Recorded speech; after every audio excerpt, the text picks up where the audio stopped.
সরকার বিরোধী যত রাজনৈতিক দল আছে তাদের সাথে নিয়ে বৃহত্তর ঐক্য গড়ে পরিধি বাড়াতে চায় জাতীয় ঐক্য ফ্রন্ট। কিন্তু গণমাধ্যমের খবর বলছে এক সংসদে যোগ দেয়া নিয়ে ঐক্যের মধ্যে সন্দেহ অবিশ্বাস প্রকট হয়েছে, যদিও তারা এটাকে আপাতত কৌশল বলেই যুক্তি হিসেবে দাঁড় করাচ্ছেন। সর্বশেষ ঐক্যের বোঝাপড়া বাড়াতে যে বৈঠক হয়েছে সেটিও শেষ হয়েছে কোনো ধরনের সিদ্ধান্ত ছাড়া। এই বাস্তবতায় আওয়ামী লীগ বলছে ঐক্য ফ্রন্টের ঐক্যবদ্ধ হোক, এটাই তাদের প্রত্যাশা। প্রশ্ন হলো, সত্যি কি আওয়ামী লীগ এটা চায়? আর চাইলে কেন চায়? সেটা আনতে চায় আলোচনা টেবিলে। সঙ্গত কারণেই আজ আমাদের আলোচনার বিষয়বস্তু ঐক্য ও প্রত্যাশা। আপনাদের সকলকে আমন্ত্রণ 24 ঘন্টায়। সাথে আছি আমি মীর হাসান।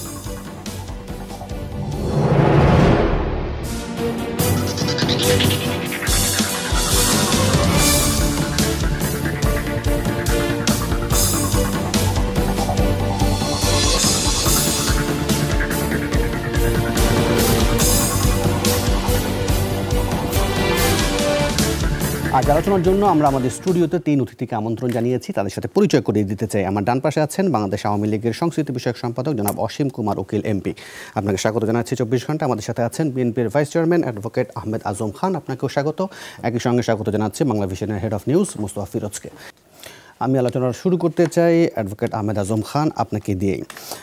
গতকাল যে জাতীয় ঐক্য ফ্রন্টের স্টিয়ারিং কমিটির বৈঠক হয়েছিল, সেখানে কোনো ধরনের সিদ্ধান্ত ছাড়া এসে তাদের বৈঠক শেষ হয়েছে। কিন্তু এক ধরনের বক্তব্য জেএসডির আসম আব্দুর রব যেটা দিয়েছেন, তারা তাদের কলেবর বাড়াতে চান, সম্প্রসারণ করতে চান, সরকার বিরোধী যত মতগুলো আছে পদগুলোকে আছে তারা সব জায়গায় একসঙ্গে আনতে চান। কিন্তু আমরা যদি এই ঐক্যের বাস্তবতা গত কয়েক মাস ধরে লক্ষ্য করি, তাহলে দেখতে পাবো কাদের সিদ্দিকী এই সংসদে যাওয়া নিয়ে আলটিমেটাম দিয়ে রেখেছেন।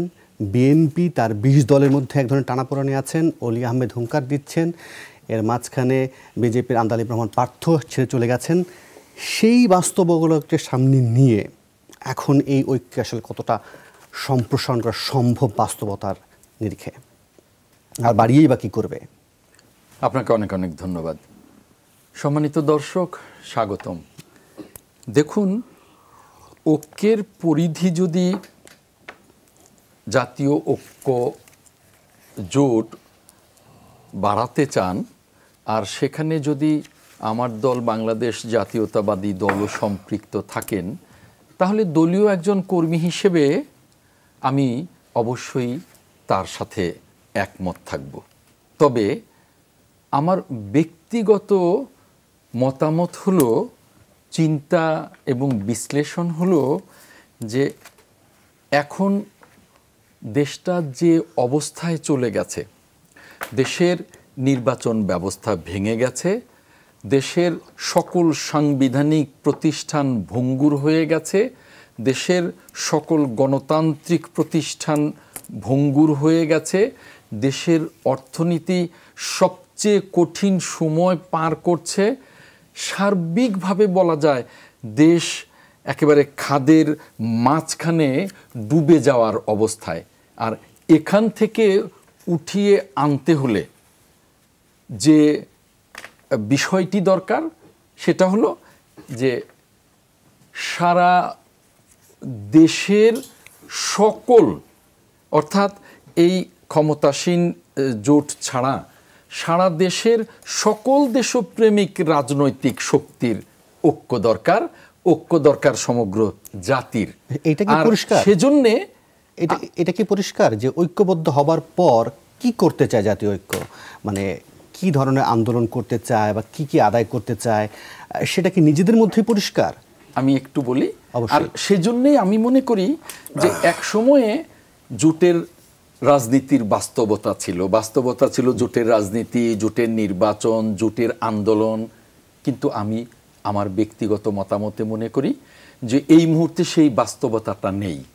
কারণ 20 দলীয় জোট এবং জাতীয় ঐক্য ফ্রন্ট এই দলগুলো নিয়েই এরকম একটি বৃহত্তর কার্যকর আন্দোলন সম্ভব হচ্ছে না, যে কারণেই জাতীয় ঐক্য ফ্রন্টের নেতারাও বলছেন। আর সেজন্যই আমি বলছি যে এই মুহূর্তে জোটের প্রয়োজন নেই। আমি মনে করি যে 20 দলীয় জোটেরও এখন আর প্রয়োজন নেই। যার যার মতো দলের পুনর্গঠন করুন, শক্তি সঞ্চয় করুন, দলকে সুসংগঠিত করুন। তেমনি জাতীয় ঐক্য ফ্রন্টও এখন প্রয়োজন নেই, যার যার মতো করুন। জাতীয় ঐক্যফ্রন্ট ২০ দলীয় জোটের বাইরেও যে অসংখ্য রাজনৈতিক দল আছে, সকল দেশপ্রেমিক রাজনৈতিক গণতান্ত্রিক শক্তিরই যুগপৎ ঐক্য দরকার আগামী দিনের কার্যকর আন্দোলনের জন্য। যে সকল দলগুলো মিলে মঞ্চের ঐক্যের প্রয়োজন নেই, এক মঞ্চ ঐক্য নেই। সেই জায়গা থেকে বিএনপিরও নিজেকে পুনরুজ্জীবিত করা দরকার কিনা মনে করেন? আমি মনে করি যে বিএনপিও জাতীয় ঐক্য ফ্রন্ট বা ২০ দলীয় জোট এগুলো কোনো, যেমন আপনি ক্ষমতাসীন দল বলেন, ক্ষমতাসীন আওয়ামী লীগের সাথে কিন্তু একটা মহাজোট আছে, অর্থাৎ ১৪ দলীয় জোট আছে, সেই জোটও কিন্তু এখন অকার্যকর। অর্থাৎ এখনকার বাস্তবতা হলো আর জোটের রাজনীতির বাস্তবতা নেই। আপনার কথার মধ্যে ওবায়দুল কাদেরের যে প্রত্যাশা সেটা কিন্তু প্রস্ফুটিত হচ্ছে। কি কারণে? কারণ তিনি বলছেন যে ঐক্যবদ্ধ হোক ঐক্য ফ্রন্ট।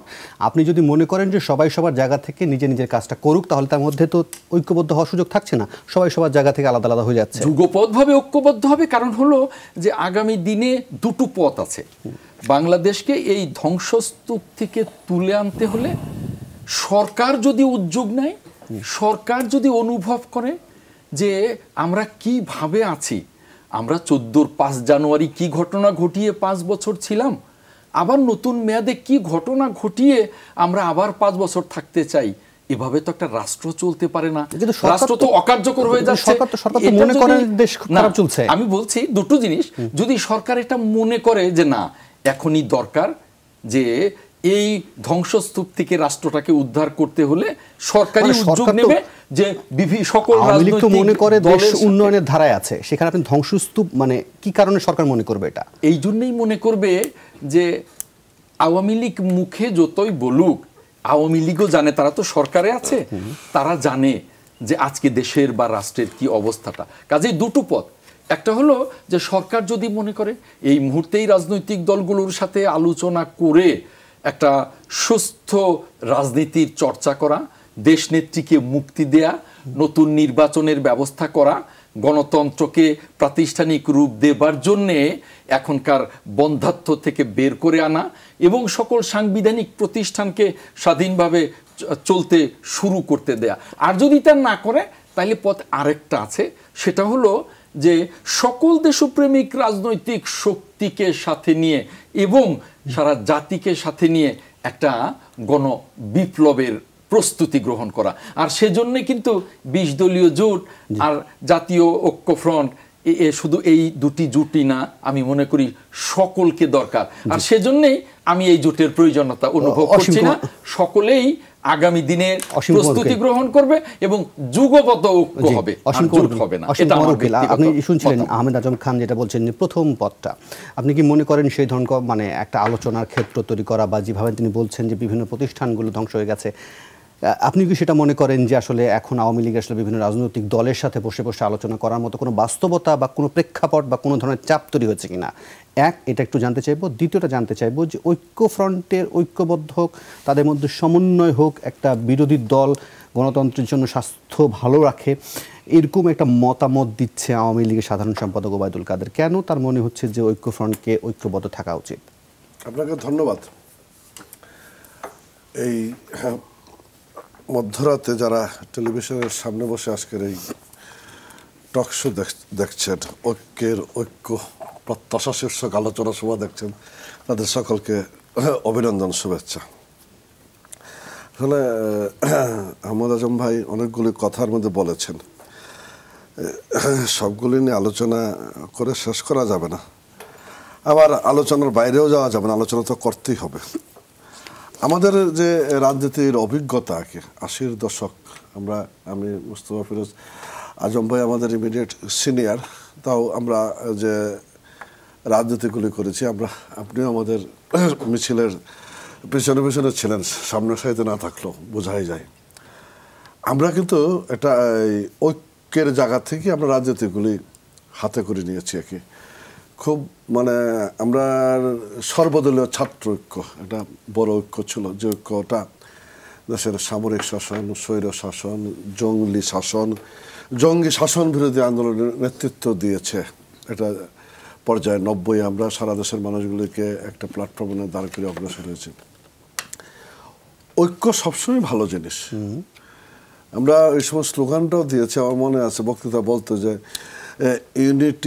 ইউনিটি গ্রেটার ইউনিটি মানে হলো সাকসেস গ্রেটার সাকসেস। এটা খুব রাজনৈতিক মনীষীর কথা।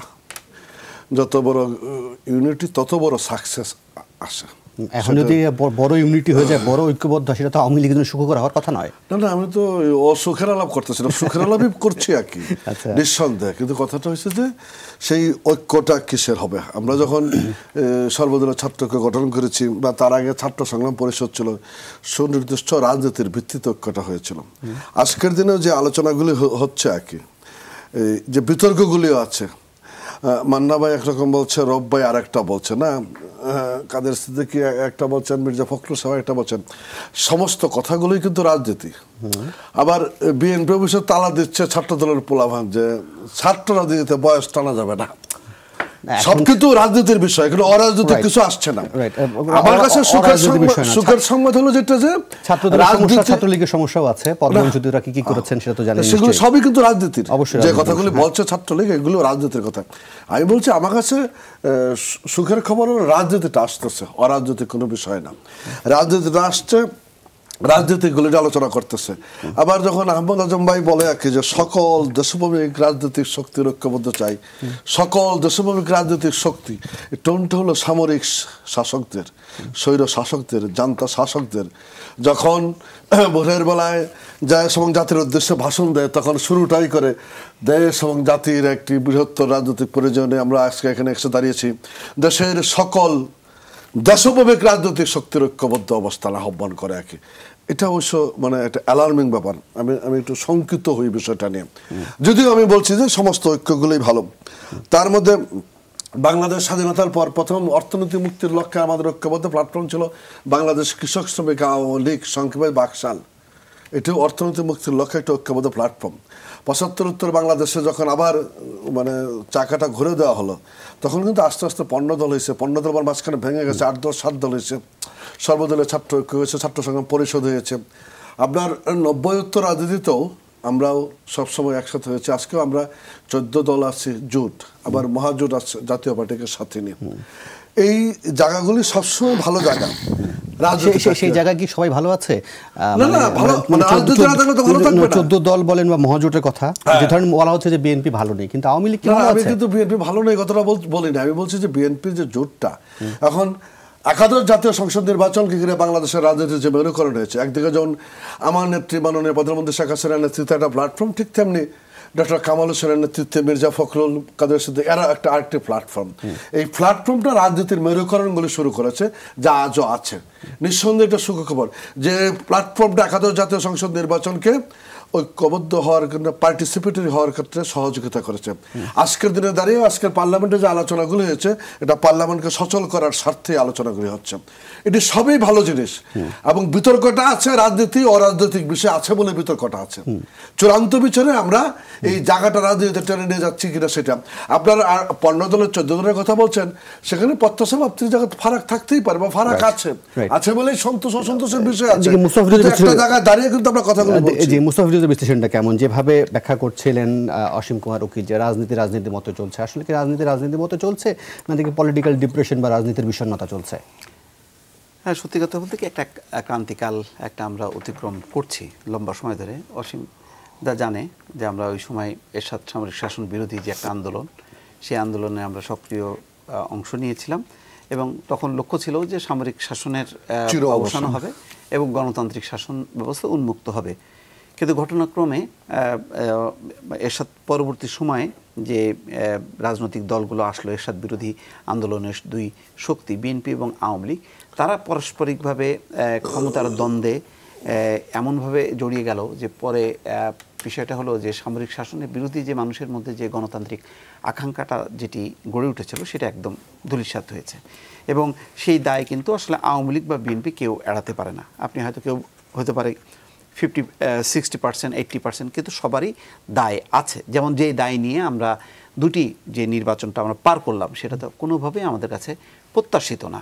যে যদি প্রত্যাশিতই হতো, তাহলে আজকে জাতীয় সংসদের যে চেহারাটা, সেই চেহারাটাই আমরা দেখি যে একটা সরকারি দল আছে, কিন্তু বিরোধী দলকে এটা কেউ আর উত্তর খুঁজে পায় না।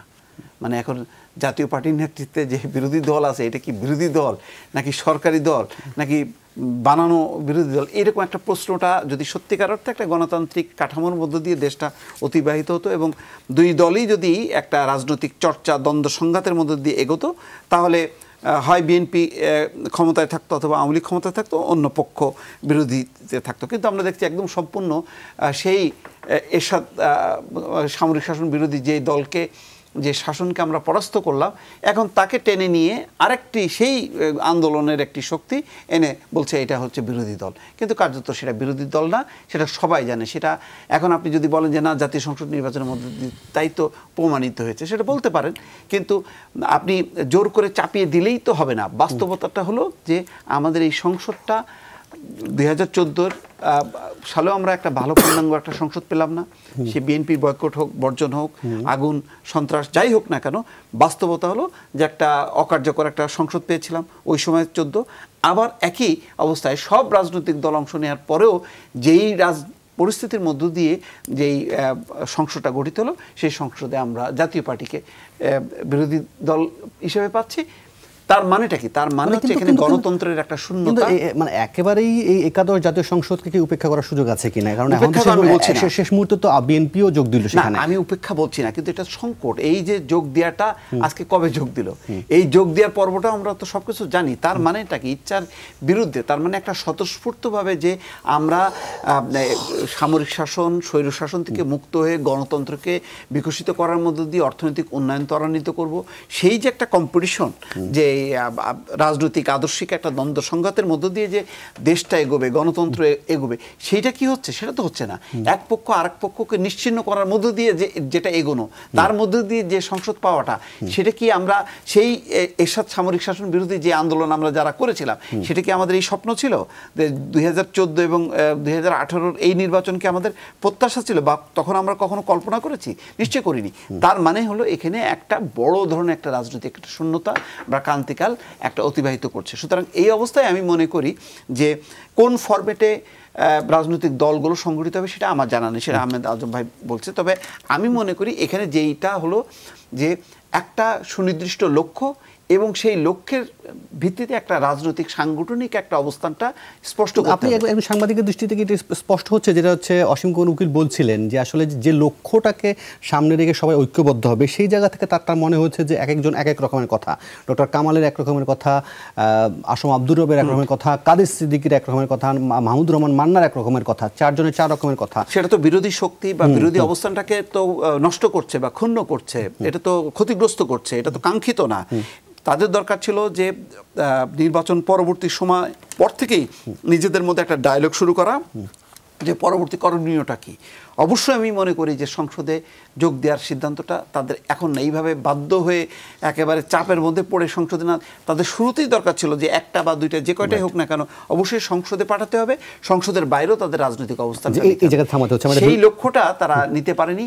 এবং এখন তো যেই পারস্পরিকভাবে তাদের যে অবস্থানটা, তারপরেও মনে করি দেরিতে হলেও তারা যে আবার ঐক্যবদ্ধভাবে যে আলাপ আলোচনা শুরু করেছে, এটা রাজনীতির জন্য একটা শুভ লক্ষ্য। এই জায়গা থেকে থামাতে হচ্ছে। আমার বিরতির সময় হয়েছে, আমি বিরতি নেব। বিরতির পর আহমেদ আজম খান আপনার কাছে দুটি বিষয় জানতে চাইবো। এক হচ্ছে অসীম কুমার উকিল বলছিলেন যে ঐক্যবদ্ধ হবার যে আহ্বানটা জানানো হচ্ছে, তার মধ্যে তিনি সামরিক শাসকদের যে ভাষার যে গন্ধটা সেটা পান, সেটা তাকে শঙ্কিত করে। এক। আর দ্বিতীয় কথা হচ্ছে আজ সংসদে আপনাদের যে সংরক্ষিত নারী আসনের যে সাংসদ আছেন রুমিন ফারহানা, তিনি সংসদে দাঁড়িয়ে বলেছেন যে এই সংসদ জনগণের ভোটে নির্বাচিত না, তিনি খুশি হবে যে তার একদিনও নাম মেয়াদ বাড়ে। এখন তিনি এই সংসদে যোগ দিয়ে এই কথা বলছেন, তার নিজের কথাই কি সাংঘর্ষিক থাকে কি না? আমি কিন্তু এটা মনে করি না। কি কারণে? কারণটা হলো এই যে সকল দলই, যে সকল দলের সাংসদরা আছেন, সকল দলের সাংসদরাই যোগ দিয়েছে বলেই যে এটা কার্যকর সংসদ এবং বৈধ সংসদ হবে, এটা ভাববার কোনো কারণ নেই। সংসদটা কিভাবে নির্বাচিত হলো এটা কিন্তু একটা মূল প্রতিপাদ্য। অতএব এই সংসদ জনগণের সংসদ কিনা, এই সংসদ কাদের সংসদ, এই সংসদ জনগণের প্রত্যাশা পূরণ করতে পারবে কিনা, এই বিষয়গুলোকে অবশ্যই রাখতে হবে। এখন আপনি যদি বলেন যে তাহলে যোগ দিলেন কেন, যোগ দেবার কৌশলটাই তো ওখানে, যে সংসদের ভেতরে গিয়ে আমি বলবো যে এই সংসদটা জনগণের সংসদ নয়, এই সংসদটা জনগণের ভোটে নির্বাচিত সংসদ নয়, দয়া করে এই সংসদটা আর একদিনও যাতে না থাকে। কিন্তু যদি তার বক্তব্য যদি এক্সপান্ড হয়েই যায় তাহলে তা নিয়ে বললেন, সেগুলো তো থাকলোই না কোথাও। এক্সপান্ড যদি স্পিকার করেন সেখানে তো তার কিছু করবার নেই, কিন্তু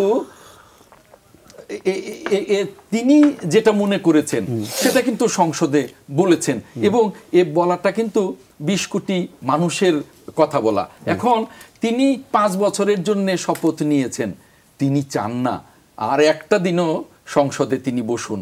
অর্থাৎ তিনি জানেন যে এই সংসদটা জনগণের সংসদ না, আমি একটা দিনও এখানে থাকতে চাই না।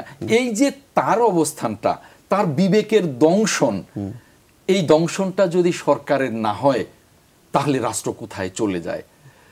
সরকার যদি রাষ্ট্রের হয়, সরকার যদি জনগণের হয়, তাহলে এই বিবেকের দংশন কিন্তু সরকারের হওয়া উচিত। কারণ আমরা 14 5 জানুয়ারি দেখেছি যে একটা ঘটনা ঘটিয়ে 5 বছর ক্ষমতায়, জনগণের ভোট ছাড়া। আবারও 30 ডিসেম্বর 18তে দেখলাম যে আরেকটা ঘটনা ঘটিয়ে আবার 5 বছরের জন্য। তাহলে কি বিবেক বলে কিছু থাকবে না? তা যদি না থাকে তাহলে তো রাষ্ট্রের অস্তিত্বই আজকে হুমকির মুখে পড়বে। আপনি যে কাউকে জিজ্ঞেস করবেন সেই বলবে যে না, এভাবে একটা রাষ্ট্র চলতে পারে না। আমার পাশে একজন সংসদ সদস্য আছেন যে অসীম কুমার উকিল, উনি তো ছিলেন সংসদে। অসীম কুমার উকিল এটাকে কিভাবে বিশ্লেষণ করবেন? তার কাছে উনার দৃষ্টি, উনি একটা রাজনৈতিক দলের, কারণ উনার কাছেও কি সাংঘর্ষিক মনে হয় কিনা? উনি একটা রাজনৈতিক দলের সদস্য, ক্ষমতাসীন দলের, উনার দৃষ্টিভঙ্গি স্বাভাবিক অন্যরকম থাকবে। তবে বিবেক কিন্তু এক একজনের এক এক রকম থাকে না, বিবেক সকলেরই এক থাকে। এখন সে একটু শেষ করি আমি 1 মিনিটের মধ্যে। অসীম কুমার উকিল বিবেক কেমন সেটা জানতে হবে। বিবেক কার কতটুকু নাড়া দেয়, কতটুকু দেশপ্রেমিক বিবেক থাকে, কতটুকু রাষ্ট্রকে ভালোবাসার বিবেক থাকে, সেটা কিন্তু দৃষ্টিভঙ্গির ব্যাপার। ওইটা দৃষ্টিভঙ্গির ব্যাপার, বিবেক কিন্তু দৃষ্টিভঙ্গি না। বিবেক একই, যে আমি আমার বিবেক নিয়ে এই সত্যটাকে সত্য বলতে পারছি কিনা। আর আমার শেষ কথাটা হলো যে অসীম কুমার উকিল আমার খুব প্রিয় দাদা, অন্য রাজনৈতিক দলের সদস্য, তার সাথে আমার রাজনৈতিক বিরোধ থাকতে পারে, ব্যক্তিগতভাবে আমি খুব পছন্দ করি। উনি বলেছেন যে আমার বক্তব্য নাকি আমি যে সকল দলের ঐক্য চাইলাম, এটা নাকি সামরিক শাসনের বা শাসকদের পদধ্বনি। দেখুন, আমি ফুলের বাগানকে ফুলের বাগানই মনে করি, আর ডাস্টবিনকে ডাস্টবিনই মনে করি। অতএব কেউ যদি ফুলের বাগানকে ডাস্টবিন মনে করে আর ডাস্টবিনকে ফুলের বাগান মনে করে, আমার কিন্তু বলার সেখানে কিছু নেই, তার দৃষ্টিভঙ্গির ব্যাপার। এরকম একটা বন্ধাত্ব থেকে দেশের একটা রাজনৈতিক, সামাজিক, অর্থনৈতিক সকল ধ্বংসস্তূপ থেকে বের করে আনবার, সকল গণতান্ত্রিক দেশপ্রেমিক রাজনৈতিক দলের ঐক্য চাওয়াটা সামরিক শাসনের পদধ্বনি। এ কথাটা যদি উনি বলেন, আমি বলবো উনি ডাস্টবিন আর ফুলের বাগান কোনটা কি এটা বোধহয় মানে গুলিয়ে ফেলেন। অসীম কুমার উকিল, আপনি গুলিয়ে ফেললেন কিনা? আর হচ্ছে তাদের নারী সংরক্ষিত আসনের যে মহিলা সদস্য যিনি আছেন, তার বক্তব্য বলছেন যে যদি বিবেকবান হয়ে থাকেন তাহলে নাড়া দেবে। আপনার বিবেক কি নাড়া দিয়েছে তার বক্তব্যে? না, বিবেক তো আছে, আসেনি তো গিয়েছি। আমি তো ভাবছি যে এটা কি, কোথায় আসছে, কি বলতেছে, জায়গা এটা ভুলে গেল নাকি, কোন জায়গায় দাঁড়িয়ে কি পার্লামেন্টে বেরিয়ে কালকে শপথ নিয়ে পার্লামেন্টে বেরিয়ে সাংবাদিকদের মোকাবেলা করা, আর পার্লামেন্টের ভিতরে দাঁড়িয়ে যখন স্পিকার মহোদয় বলছেন যে উনি শুভেচ্ছা বক্তব্য দেবেন, সেই শুভেচ্ছা বক্তৃতার মধ্যে দাঁড়িয়ে যে বক্তব্য, এই জায়গাগুলি ওনার বিবেকটা নিয়ে আসলে প্রশ্ন করতেই হতে পারে। আমার বিবেকের কোনো বিষয় নেই, ওনার বিবেক। এই যে এই জায়গাগুলি একই, মানে সাংবাদিক বন্ধু কিছু কথাবার্তা বলছিলেন নাকি, আমরা একই সাথে মিছিলের সাথে তো ফিরোজ মনেই করেছে 90-এর সামরিক শাসন, স্বৈর শাসন, জঙ্গি শাসনের যে পতন ঘটেছে, তার মধ্যে দিয়ে গণতন্ত্রের বিকাশমান ধারাগুলো থাকবে। ফলে গণতন্ত্র বিকশিত হয়নি, গণতান্ত্রিক কাঠামোগুলি শক্তিশালী ভিত্তির উপর দাঁড়ায়নি। সেই জায়গা থেকেই কথাগুলি বলছে, কথাগুলো খুব স্বাভাবিক, এই দায় এড়ানোর কোনো বিষয় না। আমরা রাজনৈতিক অঙ্গনের মানুষ, আমরা এই দায় এড়াতে পারিনি যে কেন পার্লামেন্টের কাঠামোগুলো শক্তিশালী হয়নি। আমি কিন্তু এই জায়গাটাতে অ্যাড্রেস করছিলাম। আমি যে আজকের যে বিএনপির নেতৃত্বাধীন জোট বা ডক্টর কামাল হোসেন সজীবের বিতর্কগুলি, আমি বিতর্কগুলি খুব পজিটিভলি দেখছি। কারণটা কি? রাজনীতিটা নিয়ে আসার জন্য। আমি তো এই ঐক্য চাইনি যে ঐক্যের নেতৃত্ব দেবেন ডক্টর কামাল হোসেন, তার পিছনে থাকবে জামাত ইসলাম, এই ঐক্য তো আমিও চাই নাই, ডক্টর কামাল হোসেনও চায় নাই। সেই বিতর্কটা এখন আসতেছে। বিতর্কটা করে কি রাজনীতিটা করবে? রাজনীতিটা একটাই, সংসদের ভিতরেও থাকবে মুক্তিযুদ্ধের চেতনায় বিশ্বাসী মানুষগুলো, সংসদের বাইরেও থাকবে তারাই মুক্তিযুদ্ধের চেতনায় বিশ্বাসী মানুষগুলো। সেই রাজনীতির ডিবেটটা এখন এসেছে, সেই আলোচনাগুলো এসেছে। এটা খুবই পজিটিভ এবং যথেষ্ট সময় আছে সামনে। রাতারাতি কোনো কিছু ভুল পাল্টে ফেলার ব্যাপার না। গণতান্ত্রিক কাঠামোগুলোকে শক্তিশালী করতে হবে। আমরা যেটা চাই যে পার্লামেন্ট এবং সকল আলাপ আলোচনার কেন্দ্রবিন্দু, বিচার বিভাগ, নির্বাহী বিভাগ শক্তিশালী হবে, আমার নির্বাচন কমিশন আরও বেশি শক্তিশালী হবে। এগুলো আমাদের দীর্ঘদিনের দাবি। এই জায়গাগুলি অগ্রসর হয়েছে। অগ্রসর হওয়ার যে রেটটা হয়তো সরকারের থেকে আসলে দাবি করার থেকে বাস্তবায়ন করা জরুরি। সরকার তো সরকারের কাজ হলো বাস্তবায়ন করা। সেই জায়গাগুলি হচ্ছে এবং সেই ক্ষেত্রে পাশাপাশি এই মানে আমি আমার একার পক্ষে তো সম্ভব না। আমার 5 বছর অগ্নি সন্ত্রাস থামাইতে হয়েছে। আমি যখন যুদ্ধ অপরাধী, মানবতা বিরোধীদের বিচারের কাজগুলো সম্পন্ন করেছি, তখন সারা বাংলাদেশে যে সমস্ত কেওয়াস, কনফিউশন সবগুলো তৈরি করা হয়েছে, এগুলি আমার মোকাবেলা করতে গিয়ে আমি পার্লামেন্টকে শক্তিশালী ভিত্তির উপর দাঁড় করাবো, বা বিচার বিভাগ, নির্বাহী বিভাগের দিকে আরো মনোযোগী হবো, নির্বাচন কমিশনকে আমি আরো কাজ করবো। সেই জায়গাগুলো আমার বিঘ্নিত হয়েছে।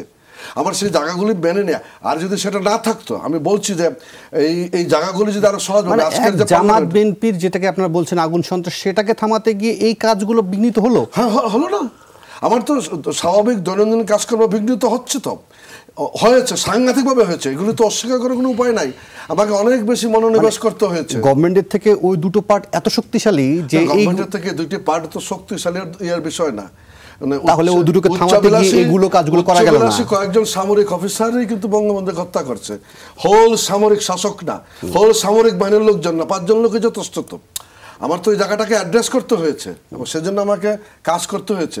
সেটা যদি না থাকতো, সিনারিটা যদি একটু ভিন্ন হতো, তাহলে অনেক বেশি কাজ করা যেত। আর রাজনৈতিকভাবে আমার দায়িত্ব আছে, আর শুধু আজম ভাই সমালোচনা করবে আর ফিরোজ ভাই শুধু বলবে যে না এটা করতে হবে, সেটা করতে হবে, সেটা না তো।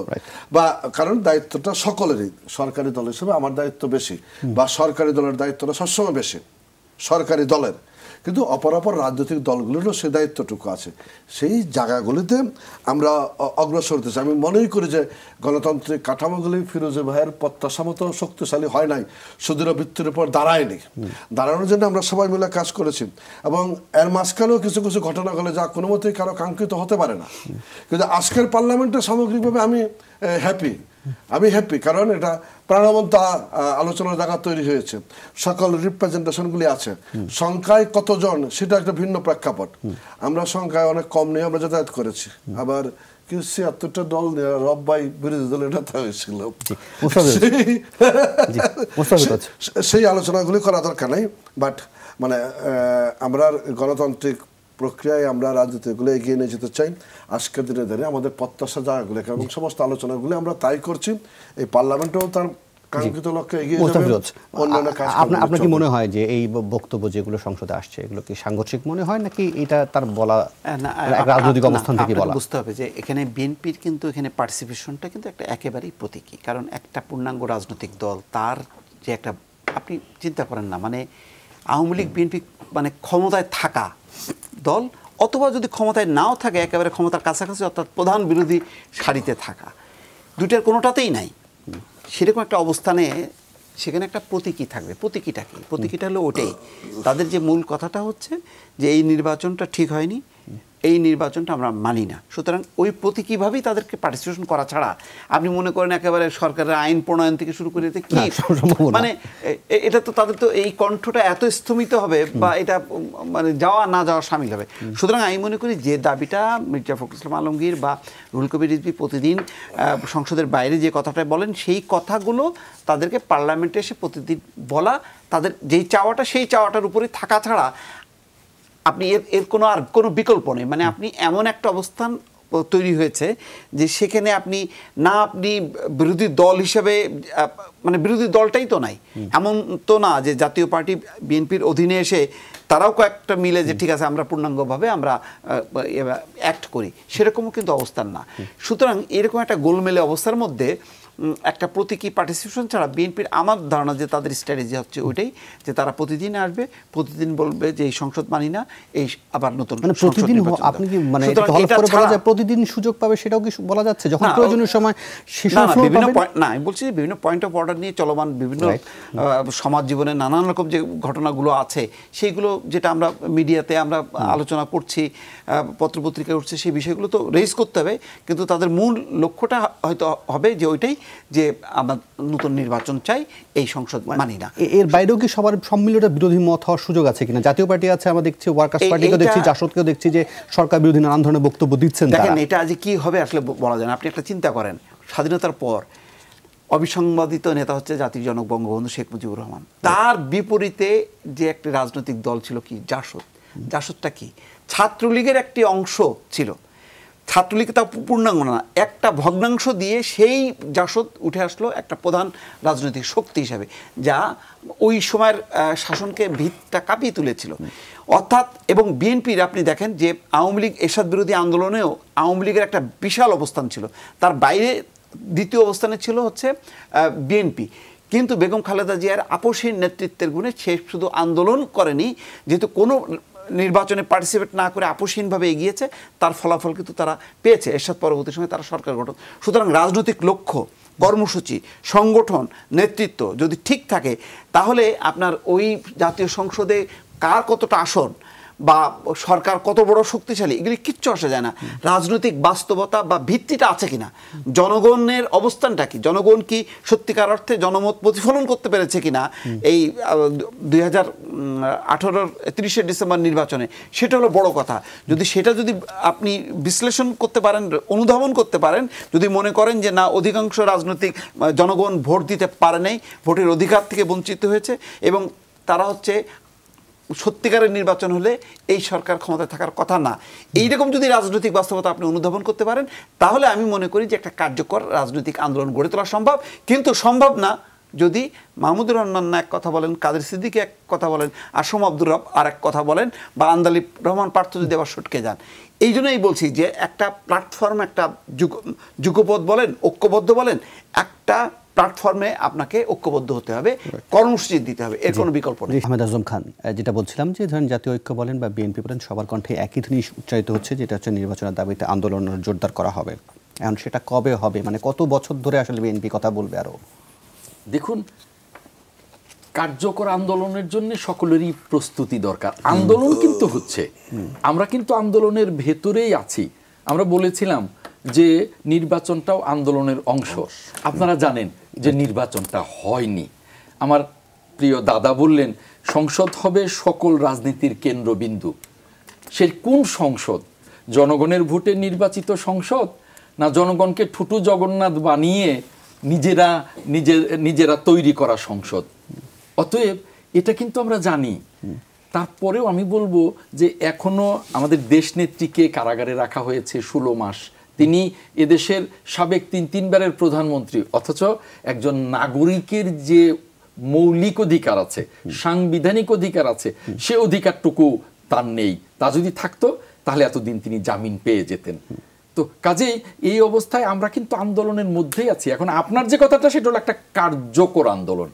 কারণ এই আপনি যে আপনাদের নেত্রী মুক্তির কথা বলছিলেন, সেই জায়গাতেও যে কার্যকর আন্দোলনের কথা হচ্ছে কিনা, কারণ হচ্ছে আপনার দলের যেসব আইনজীবীরা এটা লড়েছেন, তারা নিজেরাও মনে করেন যে আইনি লড়াইয়ের মধ্য দিয়ে আপাতত খালেদা জিয়াকে মুক্ত করা সম্ভব নয়। সেক্ষেত্রে একটা কার্যকর আন্দোলন মাঠ থেকে গড়ে নিয়ে এসে চাপ প্রয়োগ করার কথা। সেক্ষেত্রে আপনার দলের মধ্যেই কিন্তু অনেক ধরনের নানান মত আছে। না, ওই কথাটাই আমি বলছিলাম যে কেন তাহলে ওই যে প্রথম কথাটাই দেখেন আপনার মুখ থেকে বেরিয়ে এলো যে দেশ কিরকম ধ্বংসস্তূপের মধ্যে, যে আইনজীবীরা এত কষ্ট করেও জামিনটা নিতে পারছেন না। কারণটা কি? কারণ বিচার বিভাগ আজকে টোটো জগন্নাথ না, কনভিক্টেড হয়ে যাওয়ার পর তো এটা তো বিচার বিভাগের আদালতের এখতিয়ার, জামিন দেবে কি দেবে না। হ্যাঁ, আদালতের এখতিয়ার, কিন্তু আদালতে অসংখ্য নজির আছে। 13 বছর পর্যন্ত একদিনও জেল খাটে নাই এরকম লোকেরও জামিন হয়ে গেছে, 1 মাসের মধ্যে জামিন হয়ে গেছে, 3 মাসের মধ্যে জামিন হয়ে গেছে, অসংখ্য নজির আছে। এগুলো বলে লাভ নেই। আসল কথা কি? আসল কথা হলো সাংবিধানিক প্রতিষ্ঠানগুলো জুডিশিয়ারি সহ অকার্যকর হয়ে গেছে। আর সেই জন্যেই ওই যে কার্যকর আন্দোলনের কথা বলছি, এখন সেই কার্যকর আন্দোলনের জন্য শুনেন, উত্তর কোরিয়াতে কিন্তু আন্দোলন হবে না, কারণ সেখানে গণতন্ত্র নেই। মিশরে কিন্তু আন্দোলন হবে না, সেখানে গণতন্ত্র নেই। অর্থাৎ যেখানে গণতন্ত্রের জায়গা নেই, ডেমোক্রেটিক স্পেস নেই, সেখানে কিন্তু মুভমেন্ট হয় না, অন্য মুভমেন্ট হয়। কি যে সকল জাতির একেবারে পুরো জাতি এক সময়ে একটা দাবানলের তৈরি করে, সেই দাবানলের জন্য তো প্রস্তুতি নিতে হবে, এবং সেই প্রস্তুতির জন্য সকল দেশপ্রেমিক রাজনৈতিক শক্তিকে ঐক্যবদ্ধ হইতে হবে, জনগণকে মাঠে আনতে হবে। আর সেজন্যই বলছিলাম যে এটার জন্য এখন জোটের প্রয়োজন নেই, যুগপৎভাবে। যে এই অভিযোগটা অনেকেই করে থাকে যে মাঠে নিয়ে আসার ব্যাপারে একেবারে প্রো পিপল আন্দোলন, যেমন গত কয়েক মাস যদি আমার তাকাই, একেবারে নুসরাত থেকে শুরু করে ধানের দাম থেকে শুরু করে রূপপুরে গ্রিন সিটির বালিশ কেলেঙ্কারি থেকে শুরু করে এরকম একেবারে প্রো পিপল অনেক ধরনের ঘটনাগুলো ঘটেছে, যেগুলোকে আসলে আন্দোলনে রূপান্তরিত করার মতো বিএনপি চিন্তাও করেনি, শুধুমাত্র একেবারে নিজস্ব বিষয়টিকে থেকেছে। না, কথাটা সত্যি নয়। প্রত্যেকটা বিষয়ে বিএনপি অ্যাড্রেস করেছে, কিন্তু আন্দোলনের দাবানল যে কখন ছড়িয়ে যাবে এটা কিন্তু আপনি আমি বলতে পারি না, কারণ যে দেশে গণতন্ত্র নেই সে দেশে স্বাভাবিকভাবে আন্দোলনটা এগিয়ে যাচ্ছে না। আপনি দেখেন নিরাপদ সড়ক আন্দোলন কিভাবে সরকার এটাকে দমন করলো, এটা কি কোনো গণতান্ত্রিক সরকারের কাজ? আপনি দেখেন আপনি বিএনপি বাধাহীনভাবে আন্দোলন করতে চায়, মানে আন্দোলন করতে গেলে তো বাধা আসবে। আমি তা বলছি না, আমি কিন্তু 69-এর আন্দোলনে ছাত্র কর্মী ছিলাম, আমি কিন্তু তারপর থেকে প্রত্যেকটা আন্দোলনেই সম্পৃক্ত ছিলাম, কিন্তু এখনকার সরকারের প্রকৃতি আর তখনকার সরকারগুলোর প্রকৃতি, আপনি এরশাদের পিরিয়ডে আমরা যে আন্দোলন করেছি, এই যে আমার দাদা বললেন উনি করেছেন, মুস্তফা ভাই করেছেন, তখনকারও যে প্রকৃতি, তারা তো স্বীকৃত স্বৈরাচার, তারপরেও সেই সরকারের আমলে যেমন আন্দোলনের জন্য মাঠে দাঁড়ানো যেত, এটা তখন উত্তর কোরিয়া ছিল না, এটা তখন মিশর সিরিয়া ছিল না, এখন সেই প্রকৃতি হয়ে গেছে। যে কারণে এখন এই জন্যেই একটা ব্যাপক সম্পৃক্ততা দরকার, যে কখন দাবানল তৈরি হবে, আর সেটা দিনক্ষণ বলে হবে না। এই জন্যই সেটার জন্য প্রস্তুতি দরকার হবে এবং সকলকে যোগ্যপদভাবে জোটের প্রয়োজন। অসীম কুমার উকিল, আপনি কি দেখেন কিনা যে সেই ধরনের সুযোগ বা সম্ভাবনা বা সক্ষমতা দেখেন কিনা দলটির মাঝে, যে ধরনের দাবানল বা যে ধরনের আন্দোলন গড়ে তোলার জন্য প্রেক্ষাপটগুলোর কথা বলছেন? পাশাপাশি এটা একটু উল্লেখ করেছেন যে সরকার এবং বিরোধী দল সবাই মিলে আসলে গণতন্ত্রের চর্চাটা, সেখানেই শুধুমাত্র সরকারি দলকেই যে চর্চাগুলো করার যে সুযোগ সুবিধা, সভা সমাবেশ, মাঠে দাঁড়ানো, শুধু সরকারি দলই করছে, অন্যদের জায়গায় স্পেসটা আসলে নেই বললেই চলে। এগুলি অনেক আছে, আরো হয়তো দরকার, সেটা আর আদায় করে নেবে আর কি। আর আদায় করে নিতে হবে কেন? এটা তো তাদের অধিকারই। না, অধিকার তো অধিকারের জায়গাতে তো আমরা আছি, আমরা তো না করতেছি না। আচ্ছা, কিন্তু যখন বাইরে গাড়িতে আগুন দিবে সেটাও তো অধিকার বলবে পরে, মানে তারাই যে আগুন দিবে সেটা বলছেন কিভাবে নিশ্চিত হয়ে? তাই তো দেখা গেছে জায়গাগুলো তো এখানে যে অগ্নি সন্ত্রাস আগে একদম ধরে ধরে তো জায়গাগুলো তৈরি করা হয়েছে। বিহঙ্গ গাড়িটারি সব বিএনপির ছিল তো। আমি অবশ্য বাসের কন্ট্রাক্টরও করি না, মানে কম না, আমার ধারণা কম, তবে বাস সরকারি বাসটা এখন তখন দেওয়া হয়েছে। এই জায়গাগুলো তো মানে আন্দোলনের অংশ আর কি, এই জায়গাগুলো হয়েছে। আবার ওই জায়গাগুলো নতুন করে ভাবতে হবে। আজকের প্রজন্মের কাছে, আজকের শিক্ষার্থীর কাছে, বিশ্ববিদ্যালয়ের শিক্ষার্থীর কাছে কিন্তু হরতাল শব্দটা একেবারেই অপরিচিত। এটা আমার ক্রেডিট ওনার লিমিটেশন, আমি তা বলছি না, এটা একেবারেই অপরিচিত। এই সমস্ত জায়গাটায় যে বলছে যে নিরাপদ সড়ক আন্দোলন আমরা দমন করছি, এটা দমন করার বিষয় না, আমরা এটা অ্যাড্রেস করেছি আর কি, সংকটটা সমাধানের প্রয়োজনীয় উদ্যোগ গ্রহণ। উনি দমনের কথাটা হয়তো সম্ভবত হেলমেট বাহিনীকে উদ্দেশ্য করে বলেছিলেন। এগুলি বাহিনী টাহিনী থাকে, তো পুরোনো ধ্যান ধারণা আর কি না। আমাদের দেশ থেকে তো অনেক জিনিস আমরা দেখেছি, জায়গাগুলো এখন আর নেই আর কি। গণতন্ত্র, এই যে গণতন্ত্র বলতেছে আর কি, গণতন্ত্রকে সংজ্ঞায়িত করা, নিজের মতো করে সংজ্ঞায়িত করার তো কোনো সুযোগ আছে আমি মনে করি না।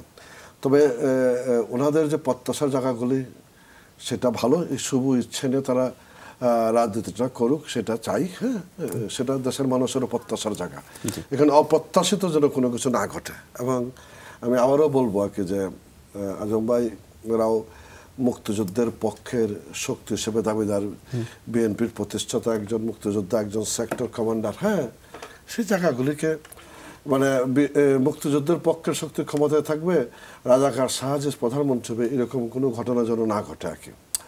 আমরা যুদ্ধাপরাধী, মানবতা বিরোধীদের বিচার করবো, সেই জায়গাটা এসে দাঁড়াবে আর কি। একদম স্পষ্টতই আর কি মুক্তিযুদ্ধের পক্ষ সবাই মিলে একটা জায়গা তৈরি হবে। সত্যিকার অর্থে মুক্তিযুদ্ধের চেতনার যে বাংলাদেশটা আমরা আর আমরা উন্নত সমৃদ্ধ বাংলাদেশ গড়ার পথ তো এগিয়ে যাচ্ছি, স্বাধীনতা 50 বছর পূর্তি করতেছি। আমরা সর্বকালের সর্বশ্রেষ্ঠ বাঙালি জাতীয় জনক বঙ্গবন্ধু শেখ মুজিবুর রহমানের জন্ম শতবর্ষ পালন করতেছি, ভিশন 4041। এই যে সামগ্রিকভাবে বিষয়গুলিকে নিয়ে উন্নত সমৃদ্ধ বাংলাদেশ গড়ার যে পথে আমরা এগিয়ে যাচ্ছি, সেই ক্ষেত্রেও যার যার অবস্থান থেকে গণতন্ত্রের কাঠামোগুলোকে শক্তিশালী করার মধ্য দিয়ে এই জায়গাগুলোকে এগিয়ে নিয়ে যাবে, সেটাই আমাদের সকলের। আপনার কথা শেষ করতে চাই, আপনি কি মনে করেন যে এখন যে বাস্তবতা তাতে কোনো আন্দোলন করার মতো স্পিরিট আসলে বিরোধী জোটগুলোর মধ্যে আছে কিনা, বা সামগ্রিক বাস্তবতা আসলে সেটা সম্ভব কতটুকু? না, বাস্তবতা তো আছেই। বাস্তবতাটা হলো যে মানুষের মধ্যে তো একটা হতাশা আছে যে একটা তাদের প্রত্যাশিত যে গণতন্ত্র, প্রত্যাশিত নির্বাচন সেগুলো হয়নি। কিন্তু এই বাস্তবতাটা থাকলেই কিন্তু সম্ভব না। যেমন ধরেন এখনও পর্যন্ত কিন্তু জেনারেল এরশাদের ভক্ত, অসংখ্য ভক্ত আছে, কিন্তু দল নাই, দলটা ভঙ্গুর, দলটা ব্ল্যাকমেইলড হয়েছে। একবার ওনারা করছেন, একবার ওনারা করছেন, ওই যে মামলা দিয়ে এরশাদ সাহেব জেল খাটার ভয়, এটাকে সংগঠিত করা, সেটা আমি মনে করি যে এই ক্ষেত্রে ওনাদের বিএনপি বা ঐক্যফ্রন্ট তাদের একটা বিরাট একটা আছে যে তারা জানে যে পাস্ট যে নির্বাচনটা কেমন হয়েছে, সুতরাং এটার একটা ভিত্তিটা আছে, প্ল্যাটফর্মটা আছে। কিন্তু এইটাকে মানে কাজে লাগানোর জন্য যে অসীম দা যেটা বলছেন যে একটা একক একটা রূপ, যেমন ধরেন এখানে মাননীয় প্রধানমন্ত্রী যে কথাগুলি বলছেন, তার যে কমান্ড, সেই কমান্ডের বাইরে কিন্তু অন্যরা আলোচনা করলো, সেই আলোচনাটা করে ভিতরে ভিতরে, কিন্তু প্রকাশ্যে করে না। কিন্তু এখানে তো মানে সেই শত ফুল ফুটতে দাও সেরকম অবস্থা আর কি, যার যার মতন করে অবস্থান নিচ্ছেন, কথা বলছেন। এই জায়গাটা যদি ঠিক করে এবং ঠিক করার মধ্য দিয়ে মানুষ যখন কি আস্থা পাবে যে না, বিরোধী এখন একটা জোট আছে, তার একটা প্ল্যাটফর্ম আছে, তার নেতা আছে, সুতরাং তখন কিন্তু সে আস্তে আস্তে এগোতে থাকবে। এবং সেটা সত্য যে আন্দোলন কখন কিভাবে হবে এটা কিছুই বলা যায় না, তবে সব সময় এটা একটা চর্চার মধ্যে থাকতে হবে। এবং সব সময় আমি দুঃখের সঙ্গে বলছি যে বিএনপির মধ্যে একটা কিন্তু সবসময় প্রবণতা থাকে, তারা নিজস্ব ইস্যুটা খুব বেশিভাবে এগোয়, জনগণের জনসম্পৃক্ত অনেক ইস্যুগুলো কিন্তু তারা সামনে আনতে চান না, বা সেটা নিয়ে কোনো কর্মসূচি দিতে চান না। আমি মনে করি যে এই জায়গাগুলো যে বড় একটা প্ল্যাটফর্মের মধ্য দিয়ে এটা সম্ভব, কারণ ডক্টর কামাল হোসেন সহ তাদের সেই অভিজ্ঞতাটা আছে। ডক্টর কামাল হোসেন ওনারা জানেন যে কি কি জনমনে কি কি সমস্যা আছে, কোন সমস্যাগুলোকে সামনে নিয়ে আসতে হবে। সুতরাং আমি মনে করি যে এখানে ওই আলাদা আলাদা দল না, একটা অবশ্যই মানুষের মধ্যে যে হতাশা আছে সেই হতাশা কাটানোর জন্য একটা বিরোধী একটা রাজনৈতিক প্ল্যাটফর্ম দরকার। কেননা জাতীয় সংসদ দিয়ে সেই প্রত্যাশা যখন পূরণ হচ্ছে না, জাতীয় সংসদের বাইরে এরকম একটা রাজনৈতিক একটা ঐক্য জরুরি। জি, অসংখ্য ধন্যবাদ আপনার তিনজনকে। আমাকে অনুষ্ঠান শেষ করতে হচ্ছে, আর এই 24 ঘন্টায় কাল আপনারা দেখা হবে, ভালো থাকবেন।